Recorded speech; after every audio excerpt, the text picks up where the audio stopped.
Good morning students, मैं Mukesh Saini, PGT mathematics, government senior secondary school Khori, district Rewari, आपका इस प्रसारण में स्वागत करता हूं।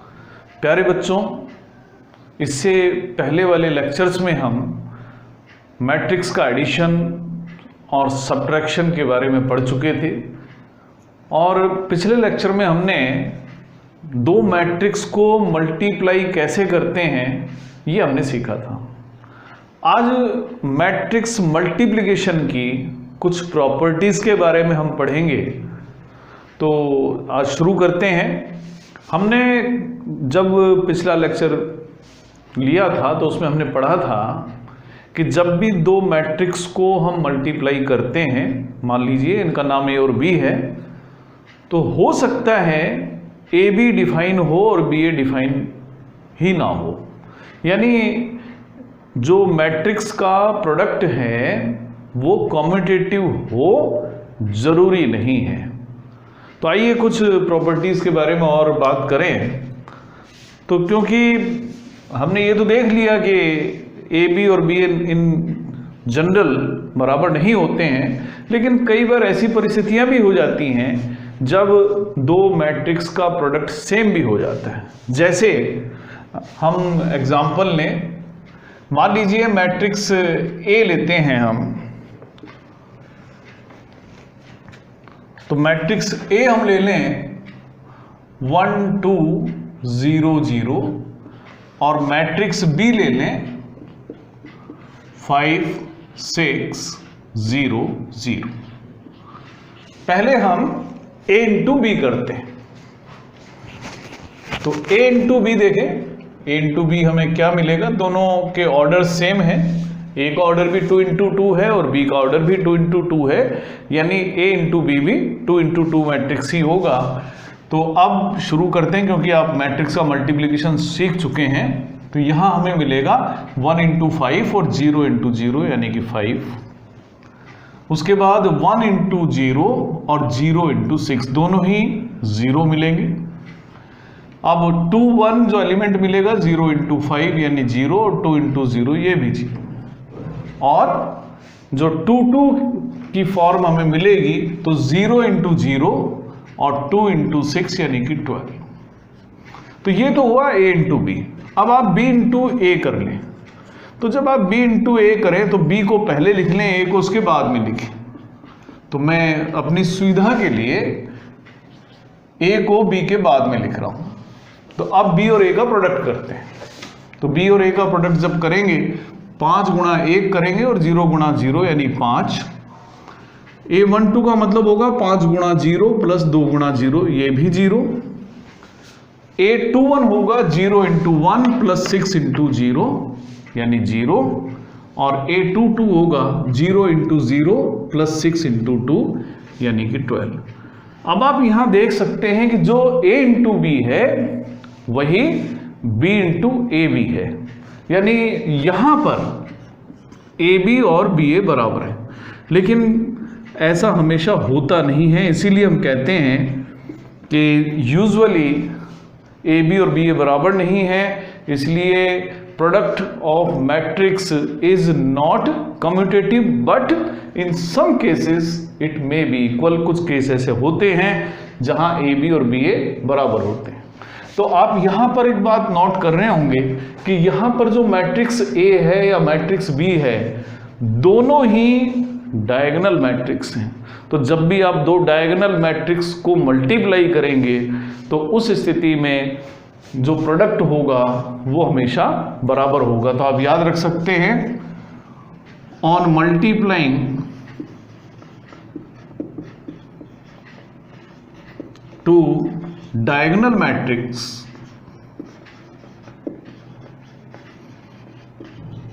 we get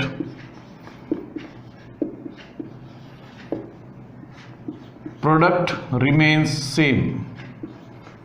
दोनों ही परिस्थितियों में जो प्रोडक्ट होगा वो सेम होगा। अब अगली एक और प्रॉपर्टी की बात करें। हम जब भी मैथमेटिक्स में चर्चा करते हैं कि जब दो नंबर्स का प्रोडक्ट 0 होता है मान लीजिए ए और बी दो नंबर्स हैं, इनका प्रोडक्ट 0 है, तो इसका मतलब ये होता है इनमें से या तो ए 0 है या बी 0 है। लेकिन मैट्रिक्स के साथ ऐसा नहीं है कि अगर दो मैट्रिक्स का मल्टीप्लिकेशन 0 हो तो जरूरी नहीं है कि उन दोनों मैट्रिक्स में से कोई 0 मैट्रिक्स हो। ऐसा भी हो सकता है कि दो मैट्रिक्स हम लें, दोनों नॉन जीरो हों और फिर भी उनका प्रोडक्ट एक 0 मैट्रिक्स आ जाए। तो देखते हैं एक एग्जांपल। अगर हम एक मैट्रिक्स ले लेते हैं, मैट्रिक्स ए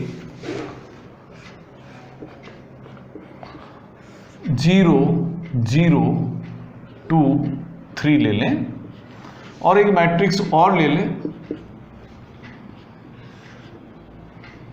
5 0 2 0। ए और बी का प्रोडक्ट करते हैं। ए और बी का प्रोडक्ट करेंगे 0 इंटू 5 यानी 0 और 2 इंटू 0 यानी कि 0। A12 होगा 0 इंटू 2 प्लस 2 इंटू 0, दोनों ही 0 हैं। अब 21 होगा 0 इंटू 5 प्लस 3 इंटू 0, ये भी 0 है। और 22 होगा 0 इंटू 2 प्लस 3 इंटू 0 यानी कि 0। अगर आप B इंटू ए बी करेंगे तो भी ये 0 मैट्रिक्स आएगा। तो A इंटू बी यहां पर हम देख रहे हैं 0 मैट्रिक्स है। तो इसका मतलब हुआ, इट इंप्लाइज दैट इफ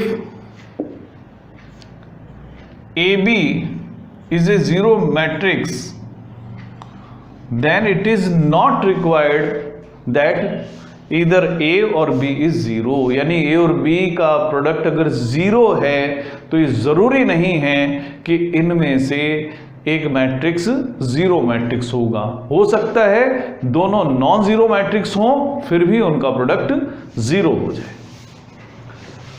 अब अगली प्रॉपर्टी की तरफ हम चलते हैं कि हमने ये देखा कि दो मैट्रिक्स को अगर हम मल्टीप्लाई करें तो जरूरी नहीं है कि उनका जो प्रोडक्ट है वो सेम आ जाए, यानी मैट्रिक्स का जो मल्टीप्लिकेशन है वो कम्यूटेटिव नहीं होता है। लेकिन अगर 3 मैट्रिक्स हमें दिए जाते हैं जो प्रोडक्ट जिनका किया जा सके, यानी प्रोडक्ट के लिए कंफर्मेबल हों, तो ऐसी स्थिति में उन तीनों का प्रोडक्ट हमेशा सेम ही आएगा, आप चाहे किसी भी ऑर्डर में उनको मल्टीप्लाई करें। आप कोई भी एग्जांपल लेके देख सकते हैं। मान लीजिए हम एक मैट्रिक्स ए लेते हैं 1 2 0 1। बी मैट्रिक्स लेते हैं 2 0 4 3। एक मैट्रिक्स और हम ले लेते हैं सी, और ये ले लेते हैं 2 1 3 2। हम ये प्रूव करना चाहेंगे कि A इंटू बी करने के बाद इनको C से मल्टीप्लाई करें, या A को B इंटू C से मल्टीप्लाई करें। दोनों ही परिस्थितियों में आंसर सेम होगा। आप कोई भी एग्जांपल लेके देख सकते हैं, फिलहाल हम एक एग्जांपल लेके देख रहे हैं। तो पहले हम लेफ्ट हैंड साइड फाइंड करेंगे, और लेफ्ट हैंड साइड है AB इंटू सी। तो पहले हम ए बी फाइंड करते हैं। तो A इंटू बी क्या होगा? तो A इंटू बी होगा 1 इंटू 2 यानी कि 2 प्लस 2 इंटू 4 यानी कि 8। अब A12 मालूम करते हैं 1 इंटू 0 प्लस 2 इंटू 3, तो 0 प्लस 6। अब 2 1 0 इंटू 2 यानी 0 और 1 इंटू 4 यानी कि 4, और 2 2 होगा 0 इंटू 0 प्लस 1 इंटू 3 यानी 0 प्लस 3। तो यानी A इंटू बी हमें मिला है 10 6 4 3। अब AB को हम C से मल्टीप्लाई करते हैं। तो AB को हमने C से मल्टीप्लाई करा, 10 6 4 3 को हमने C मैट्रिक्स से मल्टीप्लाई करा, 2 1 3 2। तो देखिए क्या हमें मिलेगा, 10 इंटू 2 यानी 20, और 6 इंटू 3 18, 20 और 18 का जोड़ हो गया 38। अब A12 होगा 10 प्लस 6 इंटू 2 यानी 12, 10 और 12 यानी 22। अब A21 है 4 इंटू 2 8 और 3 गुणा 3 9, 8 और 9 17। और A22 होगा 4 गुणा 1 यानी 4 प्लस 6 यानी कि 10। तो ये जो रिजल्ट है ये हमें मिला है AB इंटू सी का। इस पर हम इक्वेशन नंबर 1 डालते हैं। अब हम A इंटू बी सी भी फाइंड करेंगे, तो इसलिए पहले हम BC फाइंड करते हैं। तो B इंटू सी करते हैं। तो B इंटू सी होगा 2 गुणा 2 यानी 4 प्लस 0 गुणा 3 यानी 0, तो 4। उसके बाद 2 गुणा 1 प्लस 0 गुणा 2 यानी कि 2। फिर 8 प्लस 9 यानी कि 17 और 4 प्लस 6 यानी कि 10। तो ये हो गया है BC। अब हम A गुणा BC मालूम करते हैं। A यहां पर है 1 2 0 1 और इसको गुणा करना है 4 2 17 10 से। तो गुणा करने पर हमें मिलेगा 4 प्लस 34, तो 4 और 34 हो गए 38। A12 होगा 2 प्लस 20 यानी कि 22। अब 21 यानी 0 गुणा 4 प्लस 1 गुणा 17 यानी कि 17। और 22 होगा 0 गुणा 2 यानी 0 और 1 गुणा 10 यानी कि 10। तो ये A गुणा BC है। अब इसको मैच करें। ये AB गुणा C भी उतना ही था जितना A गुणा BC था, यानी कि AB इंटू C और A इंटू BC दोनों सेम है। इसका मतलब हुआ कि multiplication of matrices is associative. बड़ा इंटरेस्टिंग प्रॉपर्टी है कि मैट्रिक्स का मल्टीप्लिकेशन कॉम्यूटेटिव तो नहीं होता लेकिन एसोसिएटिव जरूर होता है। तो इस बात को आप जरूर ध्यान रखिएगा। हाँ, आपको ये जरूर ध्यान रखना पड़ेगा कि जो भी मैट्रिसेस आप ले रहे हैं उनका मल्टीप्लिकेशन पॉसिबल होना चाहिए। तो ये दो प्रॉपर्टीज हो गई कि मैट्रिक्स का जो मल्टीप्लिकेशन है कॉम्यूटेटिव नहीं होता। दूसरी प्रॉपर्टी है कि मैट्रिक्स का मल्टीप्लिकेशन एसोसिएटिव जरूर होता है। अगली प्रॉपर्टी की तरफ हम बात करते हैं कि अगर मैं डिस्ट्रीब्यूटिविटी चेक करूं, डिस्ट्रीब्यूटिविटी हमने पढ़ी हुई है छोटी क्लासेस में बंटन गुणधर्म के नाम से, यानी कि A गुणा B प्लस C अगर आप करें तो उतना ही होता है जितना कि AB प्लस AC होता है। ये डिस्ट्रीब्यूटिव प्रॉपर्टी है, तो इसको भी हम चेक करके देखते हैं। आप कोई भी ऐसे मैट्रिक्स ले सकते हैं। फिलहाल हम इसी एग्जाम्पल को लेकर आगे बढ़ते हैं। तो यहां पर पहले लेफ्ट साइड को सॉल्व करने के लिए हम B प्लस C फाइंड करते हैं। तो B प्लस C क्या होगा वो आप जरा देखिएगा। B प्लस C आपको लिखते समय भी ध्यान रखना चाहिए कि जो भी हम काम करें लेफ्ट साइड में उसी काम को लिखें भी। जैसे इस लेफ्ट साइड की वैल्यू फाइंड अगर हमें करनी है तो पहला जो स्टेप होगा वो होगा कि हम B प्लस C की वैल्यू फाइंड करें। फिलहाल यहां पर B प्लस C होगा 2 और 2 4, 0 और 1 यानी 1, 4 और 3 7, 3 और 2 5। अब इसको A से गुणा करना है, तो A से गुणा करते हैं B प्लस C को, यानी 1 2 0 1 को 4 1 7 5 से हमने गुणा किया। तो देखें रिजल्ट क्या आता है। 4 प्लस 14 यानी 18, 1 प्लस 10 यानी 11, 0 प्लस 7 यानी 7, 0 प्लस 5 यानी कि 5।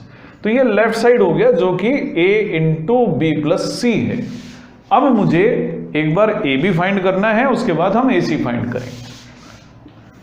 तो पहले हम ए बी फाइंड करते हैं, ए इंटू बी। तो ए बी हमने पहले भी फाइंड किया हुआ है अभी। तो a गुणा 2 और 2 गुणा 4, 2 प्लस 8 यानी कि 10, 0 प्लस 6 यानी 6, 0 प्लस 4 यानी कि 4, 0 प्लस 3 यानी कि 3। तो ये तो हुआ a इंटू बी। अब करते हैं a इंटू सी, ए और सी का गुणा। ये a है और ये c है। 1 गुणा 2 यानी 2 और 2 इंटू 3 6, 2 प्लस 6 यानी कि 8। अब A12 1 प्लस 4 यानी कि 5। अब A21 की वैल्यू निकालते हैं। 0 गुणा 2 यानी 0 और a गुणा 3 3, तो ये हो गया 3। अब A22 की वैल्यू 0 गुणा 1 और 2 गुणा 1 यानी 0 प्लस 2। तो AB भी हमने फाइंड कर लिया है, AC भी फाइंड कर लिया है, AB प्लस AC हम फाइंड करते हैं।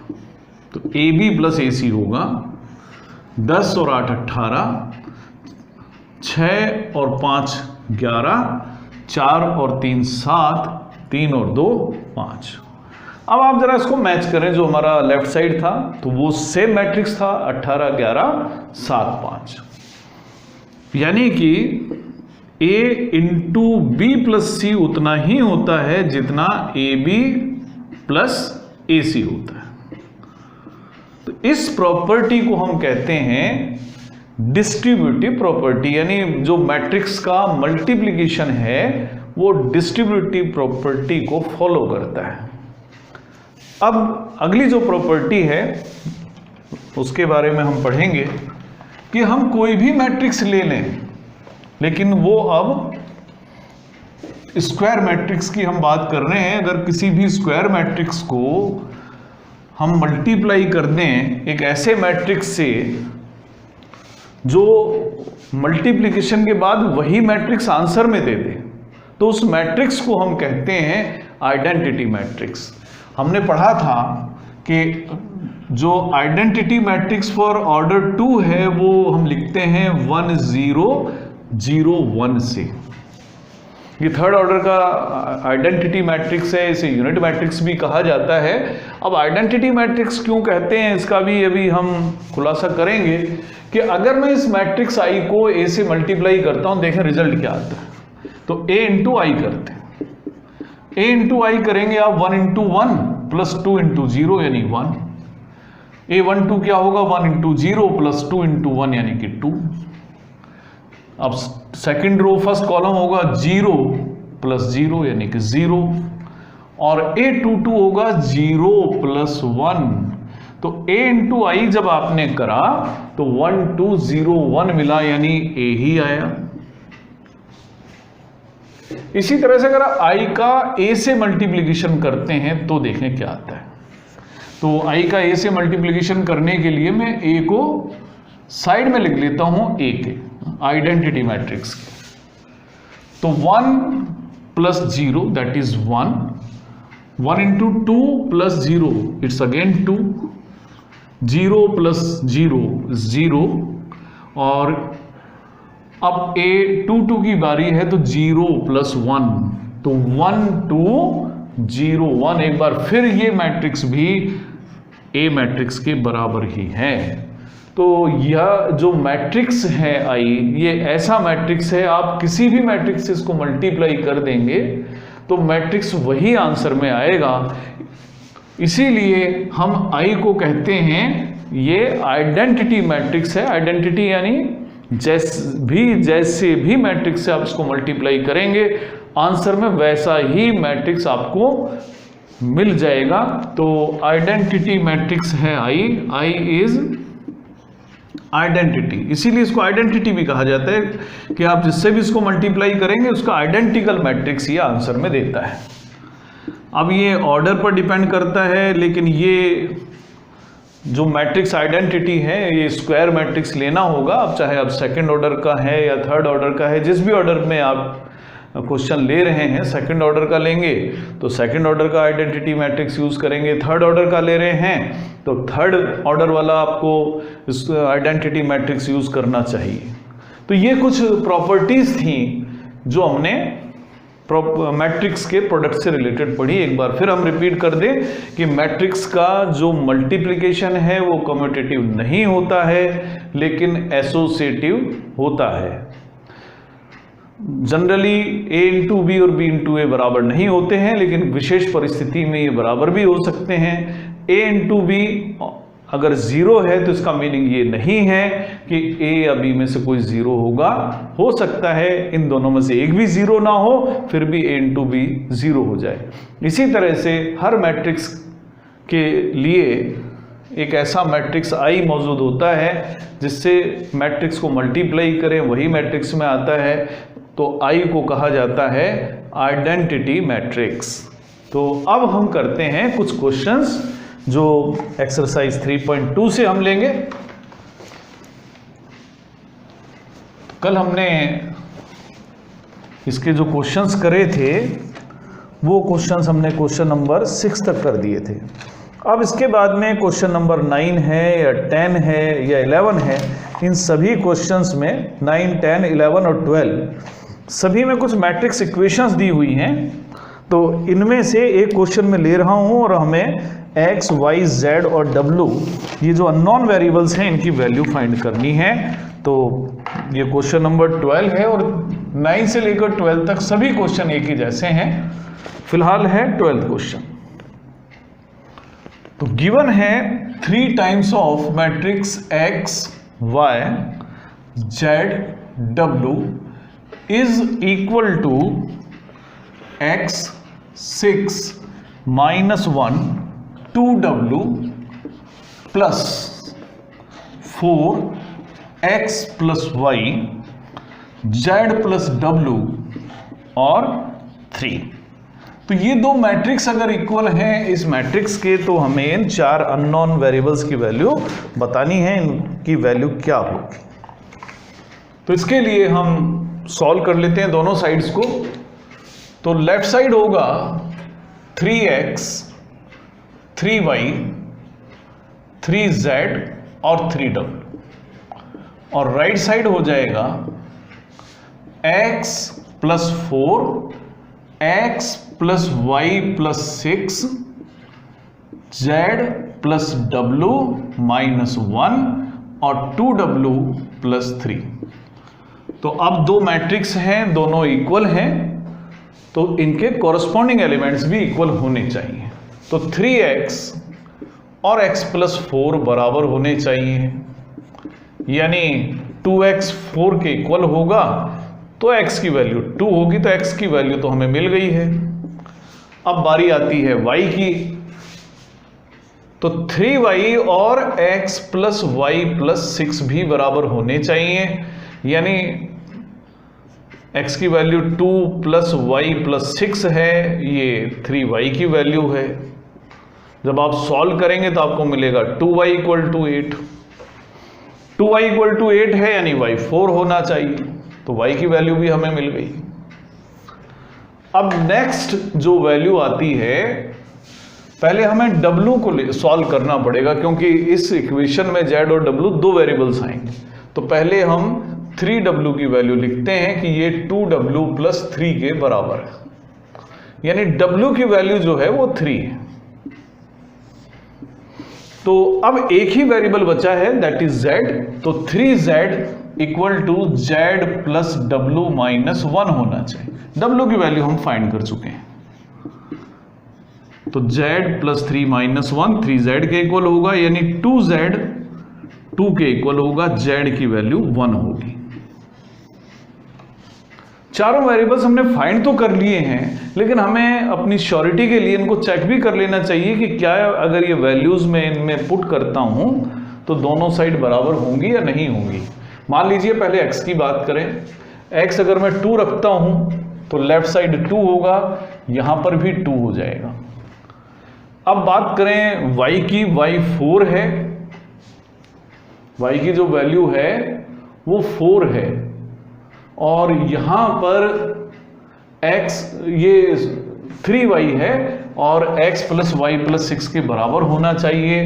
तो x 2 है, y 4 है, 2 और 4 6 और 6 12 और 3 गुणा y आप जब करेंगे तो ये भी 12 ही आएगा।